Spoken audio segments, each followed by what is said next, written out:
Truk bermuatan koral mengalami kecelakaan di jalur Denpasar Gilimanuk, tepatnya di lingkungan Banjar Delot Rurung, Desa Antosari, Kecamatan Selemadeg Barat, Jumat 27 Agustus. Menurut informasi di lapangan, kecelakaan itu berawal saat truk yang dikemudikan oleh Agus Permana dari Desa Sampalan, Kecamatan Dawan Klungkung tersebut datang dari arah Denpasar menuju Gilimanuk. Tiba di lokasi kejadian, truk tersebut tidak kuat menanjak, akibatnya truk berjalan mundur.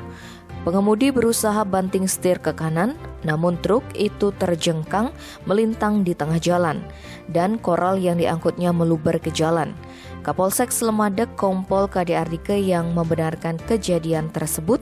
Meski pengemudinya dalam keadaan selamat, kerugian akibat kejadian tersebut belum bisa diperkirakan. Kata Ardike, truk tersebut sudah dievakuasi, namun arus lalu lintas sempat diberlakukan buka tutup karena proses pemindahan pasir koral dari tengah ke pinggir jalan. Tim Bali Express melaporkan.